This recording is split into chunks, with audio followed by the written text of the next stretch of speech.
ओम शांति। आज बाबा हमें कहते हैं, मीठे बच्चे, अभी तुम शूद्र घराने से निकल ब्राह्मण घराने में आए हो।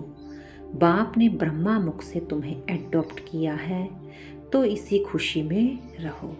बाबा कहते हैं, तुम्हें मैंने मुख के द्वारा अपना गोद का बच्चा बनाया है, तो तुम्हें अब इस ब्रह्मा की बात मानकर श्रीमत पर चलना होगा।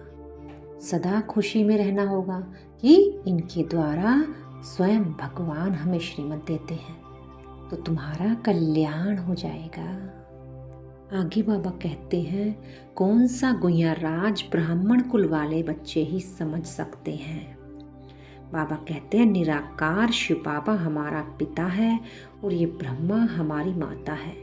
निराकार भगवान कैसे माता पिता बंधु सखा बनते हैं, ये गुइया गुप्त राज ब्राह्मण कुल के बच्चे ही समझ सकते हैं। उसमें भी जो देवी कुल के ऊंच पद पाने वाले हैं, वही यह राज यथार्थ रीति समझेंगे। भगवान के लिए कह दिया गया है कि तुम ही हो माता, तुम ही पिता हो, तुम ही हो बंधु, तुम ही सखा हो। जब भी हम ये गीत गाते थे या भजन के द्वारा या चलते फिरते भी कई बार मुख से कह देते थे, लेकिन कभी भी किसी का भी चित्र सामने नहीं आता था। तो इसका मतलब यही है, माता भी वो निराकार है और पिता भी वो निराकार है, लेकिन उस पालना को देने के लिए साकार का आधार लेना पड़ता है। फिर बाबा ये भी कहते हैं कि आधार लेने के लिए मुझे माता की भी ज़रूरत नहीं होती, यानी स्त्री के शरीर की, क्योंकि मुझे बच्चे कोई कुखवंशावली नहीं बनाने, मुझे बच्चों को मुखवंशावली ही रचने हैं। क्योंकि बाबा ज्ञान सुनाते हैं आकर के, और मुखवंशावली बच्चे तो अनेक होंगे, कुखवंशावली तो कुछ ही होंगे।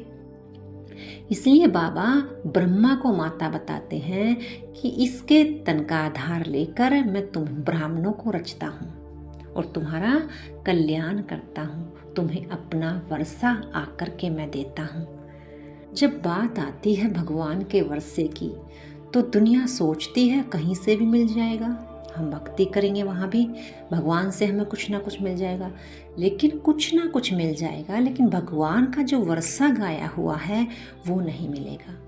वो वर्षा बाबा अपने ही लायक बच्चों को देते हैं, जो यथार्थ रीति बाप को याद करते हैं। और बाबा बताते हैं, यथार्थ रीति याद मुझे सब नहीं करते हैं, क्योंकि मेरी पहचान सबको नहीं है। इसीलिए जो जैसा मुझे याद करता है, जितना याद करता है, वो उतना ही मुझसे अपनी झोली भरता है। और कई बार तो ये भी हो जाता है कि वो अपनी मत भी उसमें मिक्स कर लेता है और समझता है कि भगवान की ये श्रीमत है, भगवान का ये वर्षा है। भगवान का जो भी वर्षा होगा उसमें हमें कभी भी दुख नहीं मिल सकता। ये भगवान का वर्षा है। अगर किसी चीज़ को, वस्तु को हमने पा लिया और समझा कि भगवान ने मुझे दिया है, तो उसका मतलब हमें भगवान ने नहीं दिया, ये हमारे ही किसी कर्म के हिसाब से हमें मिला है। अगर भगवान हमें कोई चीज़ देता है तो उसमें दुख नहीं हो सकता। बाबा कई बार क्या कहते हैं कि बच्चे दुनिया समझती है, बच्चा दिया भी भगवान ने है और बच्चा छीन भी भगवान ने लिया। अरे बाप तो सुख देता है, बाप क्या किसी को दुख दे सकता है? अगर वो रचना रचता है, बच्चा देता है, तो फिर वो उनको छीन क्यों लेता है? तो मनुष्य कुछ भी नहीं समझते। भगवान से हमें कुछ मिलता है, अगर वो हमें सुख दे रहा है आदि मध्य अंत, तो समझना ये मेरे बाप का वर्षा है। अगर सुख नहीं, कभी सुख मिल रहा है कभी दुख, तो समझ लेना ये मेरे ही कर्मों का हिसाब किताब था, जो मेरे सामने सुख के और दुख के रूप में आया है। ना समझने के कारण कुछ भी कह देते हैं। और बाबा आकर हमें अपने वर्षा का क्या महत्व बताते हैं। बाबा कहते हैं, बच्चे मेरे पास ज्ञान और गुण और शक्ति, ये मेरा वर्षा है। जिस बच्चे को ये वर्षा मिल जाता है, वो अपने जीवन को बहुत ही अच्छा बना लेता है, ऊंचे से ऊंचा बना लेता है, क्योंकि ज्ञान की समझ हो गई, शक्ति मिल गई, गुण मिल गए, तो जीवन को श्रेष्ठ बनाने के लिए तीनों ही चीज़ें मिल गई और बाबा की साथ योग शक्ति मिल गई, तो और क्या चाहिए। पुरुषार्थ फिर बच्चों का होता है, जो जितना करेगा, जैसा करेगा, उसको वैसी ही प्राप्ति होगी। बच्चे कहते हैं हमारा बाप दादा आया है। बाप तो इकट्ठा हो जाता है दादा के साथ।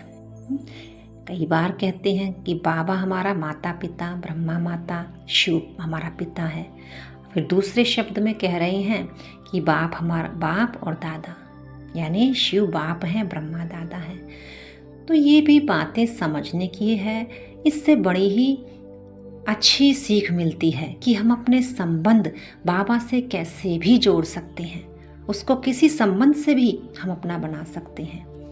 वह कहते हैं जैसे टीचर का संबंध जोड़ दिया, बाप टीचर है, बाप सतगुरु है, तो ये भी संबंध उसके साथ जुड़ जाते हैं। समझने की बात होती है कि हम इसी संगम के समय पर बाप के साथ हर संबंध जोड़ करके अपने जीवन को खुशियों से भर सकते हैं, अपने जीवन में साथ का अनुभव कर सकते हैं कि बाबा मेरे साथ है, बाबा मेरे लिए आया है, बाबा मेरा कल्याण करने आया है, मेरी बिगड़ी बनाने मेरा है। ऐसा भाव अंदर से आना चाहिए। बाबा कहते हैं कि संसार में कहते हैं भ्रकुटी के बीच में रहती है आत्मा स्टार मिसल। बस इतना ही जानते हैं और कुछ भी नहीं जानते। ये भी नहीं जानते कि आत्मा 84 जन्म लेती है, आत्मा में ही पाठ भरा हुआ है, आत्मा ही भिन्न भिन्न रूप, भिन्न भिन्न देश काल 84 में जन्म में अपने अपने अलग अलग पाठ बजाती है। बाबा समझाते हैं जब ये नहीं जाना तो आत्मा भ्रकुटी में ही से जानने से क्या फायदा। आत्मा का अनुभव तो हो गया कुछ समय का, लेकिन आत्मा क्या चीज है, क्या उसका अस्तित्व है, उसकी जानकारी नहीं निकाल पाए। तो ब्रह्मा बाबा हमें ये सारी जानकारियां देते हैं। बाबा कहते हैं कई बच्चे कहते हैं हमें याद नहीं रहती। बाबा पूछते हैं क्यों नहीं रहता, क्योंकि सवेरे सवेरे उठकर याद में बैठकर धारणा नहीं करते, समझते भी हैं फिर भी किसी को समझा नहीं सकते। यह तो ज़रूर होगा। क्यों? क्योंकि एक रस अवस्था सबकी नहीं है। एक रस अवस्था वाला ही बाबा के इस ज्ञान को समझेगा और दूसरों को समझाएगा। एक रस अवस्था अर्थात मैं आत्मा ज्योति बिंदु हूँ। जब इस अवस्था में होकर बैठेंगे तभी ज्योति बिंदु शिव पिता की बातें समझ आएंगी। इसलिए सवेरे का टाइम एकांतवासी होने का टाइम है। सभी धंधे धोरी से बुद्धि को निकालने का समय होता है और उस समय कोई भी फिक्रवात नहीं होती। वायुमंडल शांत होता है और आत्मा भी सोकर जब उठती है तो भी शांत होती है। धारणा के मुख्य बिंदु हैं। पहली पॉइंट, स्वयं में धारणा करने और दूसरों को कराने के लिए सवेरे सवेरे उठकर बाप की याद में बैठना है। जो समझा है उसे दूसरों को समझाने की प्रैक्टिस करनी है। देखो बाबा भी कहते हैं जो तुमने बाबा से सीखा है वो दूसरों को सिखाओ, लेकिन सिखाने के लिए पहले प्रैक्टिस करो, अनुभवों को चेक करो कि हमारे अनुभव इस प्रकार से हमारे जीवन का हिस्सा बन जाते हैं। स्मृतियाँ कैसे हमें आती हैं, इस सब अनुभव को एक एक हमें बच्चों को बताना चाहिए, अपने भाइयों को बताना चाहिए, ताकि वो भी अपने जीवन में अनुभव की अथॉरिटी बने। दूसरी पॉइंट है लौकिक संबंधों से बुद्धि योग निकालकर एक पारलौकिक बाप को याद करना है। बाप से जो ज्ञान मिला है वह सुनकर सबको सुनाना है, यही तुम्हारा धंधा है। बाबा कहते हैं अनुभव की अथॉरिटी बनो, लेकिन हम अपने जीवन में अनुभवों को कैसे ला सकते हैं। बाबा कहते हैं जो भी बाबा मुरली के द्वारा पॉइंट्स देते हैं उसका चिंतन करो। जितना उन पॉइंट्स पर आपका चिंतन होगा बाबा तुम्हें उसी चीज का अनुभवी जरूर बनाएगा। लेकिन आपको ये ध्यान रखना होगा कि मुझे बाबा अनुभव करा रहा है। हम कई बार क्या सोचते हैं, बाबा हमें अनुभव कराते हैं लेकिन हम उस पर ध्यान नहीं देते। बस मुख से उस पॉइंट को उच्चारते रहते हैं, बोलते रहते हैं, लेकिन ध्यान नहीं देते। लेकिन यही बीच की गलती होती है। जब हम उसको बोल रहे हैं तो ज़रूर बाबा हमें उस चीज़ का अनुभव 1 दिन में, 2 दिन में ज़रूर कराते हैं। बस आपको वो अनुभव को पकड़ना है। क्योंकि मुझे बाबा ने बहुत सारे अनुभव करवाए हैं, छोटी छोटी बातों में भी अनुभव करा दिए हैं, लेकिन मुझे उन अनुभवों को पकड़ना आ गया। बाबा कहते हैं कि बच्चों, अगर तुम मेरी श्रीमत पर चलोगे तो मैं तुम्हें बिल्कुल भी दर्द नहीं होने दूंगा, बिल्कुल भी दुखी नहीं होने दूंगा। ये पॉइंट भी बाबा ने मुझे समझा दी और मुझे इतना अच्छा फील हुआ, वास्तव में बहुत अच्छा, कि बाबा जो कहते हैं सत्य ही कहते हैं। लेकिन हमें ना समझने के कारण हम भूल जाते हैं।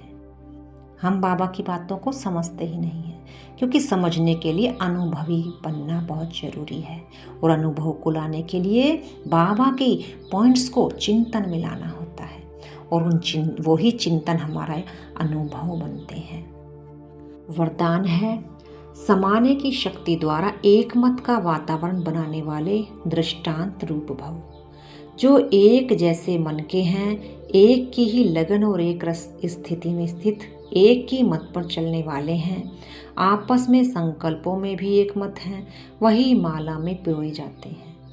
लेकिन एक मत का वातावरण तब बनेगा जब समाने की शक्ति होगी। यदि कोई बात में भिन्नता हो जाती है तो उस भिन्नता को समाओ, तब आपस में एकता से समीप आएंगे और सबके आगे दृष्टांत रूप बनेंगे। स्लोगन है, हर संकल्प, वाणी और कर्म में रूहानियत धारण करो, तब शरीर में रौनक आएगी। अच्छा, ओम शांति।